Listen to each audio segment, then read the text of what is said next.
Janice asks, how can I make my improv sound unique every single time? Simply put, we're going to be learning more and more bebop enclosure patterns, right, to get us on the chord tones. And we're going to be learning them on different chord tones. So for our C major 7, we have multiple different ways of getting onto the root, multiple different ways of getting on the 3rd, multiple ways of getting on the 5th, on the 7th, even on the 6th as well. Okay. So we have these multiple different ways of doing it. Right now, you only know a couple on a couple chord tones, right?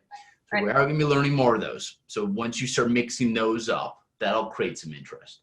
Okay. But this is the part where you can immediately not play the same solo every single time. So let's say I'm trying to go into this on the downbeat. Right? Yep. So, okay, good.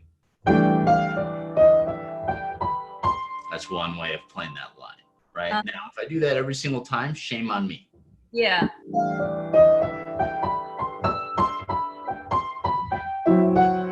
Okay, shame on me if I do that every single time. But what if I did this?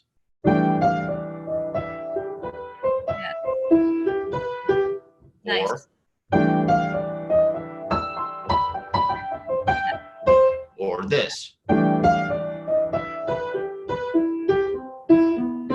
I mean, I can do this all day, right? So I'm starting the solo, or excuse me, that line in one particular way, but I'm improvising with chord tones the rest of the time, infinite number of ways. So that's how you avoid the, let me just, how do I stop playing kind of like, licks and the same stuff every single time. Right. So you're still using your vocabulary, which is the same, but then you mix it in with a lot of improvised chord tone ideas. Okay. Does that make sense? Yes. Yeah. Okay, good. So does that answer your question though of how to like not do the same, improvise solo every single time? Yeah. Okay. It does. I think I think part of it is I'm ready to get a few more pieces of vocabulary. So let's quickly recap what you know. Okay. So let's do this here.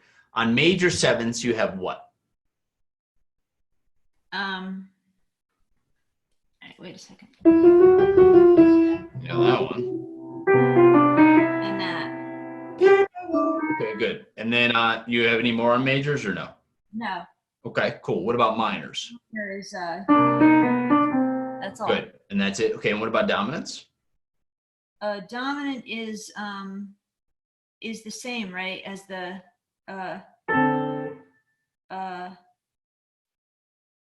is it?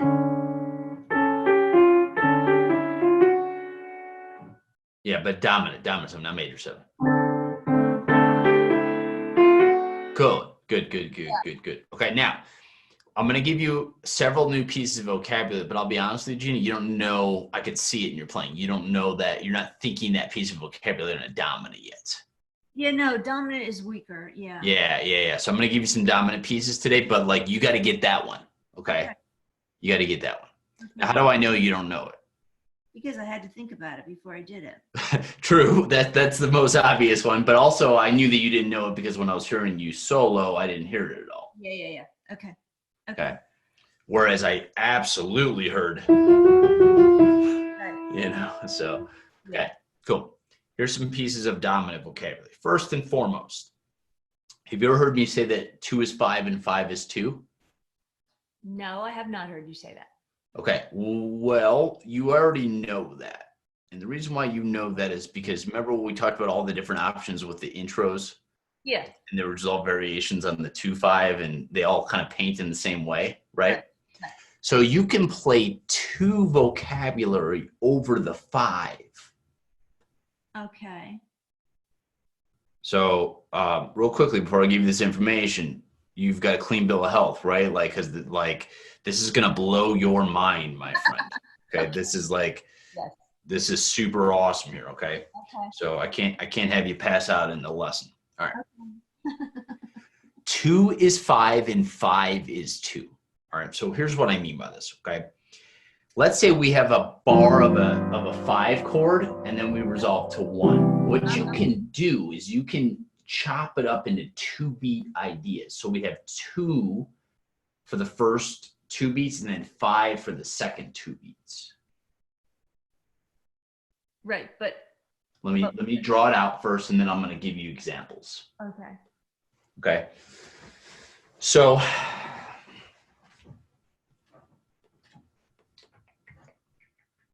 G7, right? Yep. And then C major 7. Cool. All right. So that's, a bar of whatever. Okay. Right. Now, what you can do is you can actually, so this is 4 beats and this is 4 beats. You can chop it up where you do D minor 7. Right. For 2 beats, G7 for 2 beats, and Right. then that C major 7. Right. You know this already. I think so. I mean, I think I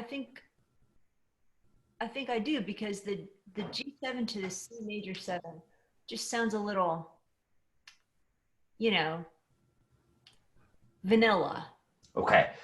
It doesn't have to sound vanilla. Okay. Okay. Just roll with me here. Okay. Okay. I'm showing you one way of getting more vocabulary out of just the dominant chord. Right. Okay. So a lot of times what I'll do is I'll play for the first 2 beats. I'm still playing G7 in my left hand. Let me switch back the camera here. Okay. But for the first 2 beats, I'm thinking D minor vocabulary. What was that piece of vocabulary?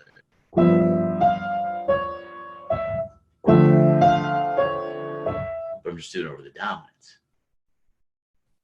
Wait, but wasn't that the minor? That's my point, Gina. Yeah. 5 is 2 and 2 is 5. Okay, so what I'm doing is I'm turning 5-1 into 2-5-1. But it's D minor 7 is Correct. Correct. No.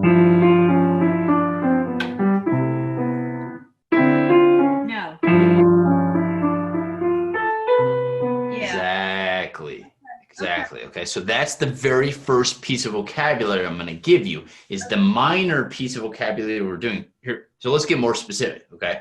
Okay. There's a lot of different ways of teaching it. Is my camera straight? Yeah. Yeah. Cool. How's my hair? No, I'm joking. All right.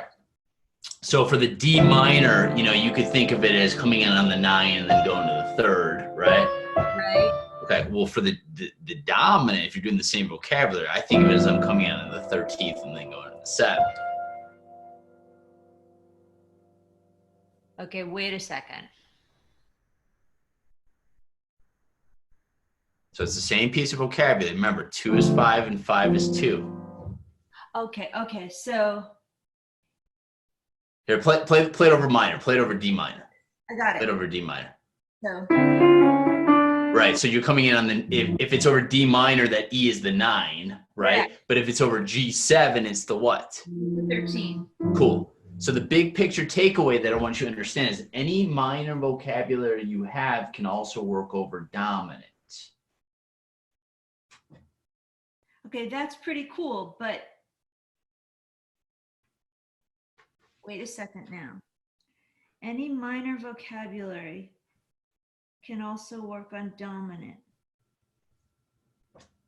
Well, you can think of it as the 2 before the 5 or the 13 of the 5. Correct. Okay. We can, you can look at the ball from 5 different angles. It's all the same damn thing. Yeah. Okay. Yeah. So any minor vocabulary works. Any minor vocabulary? Yeah. Okay. All right. Yeah. And I'll prove it. Okay. Ready? Okay, watch me here. Okay.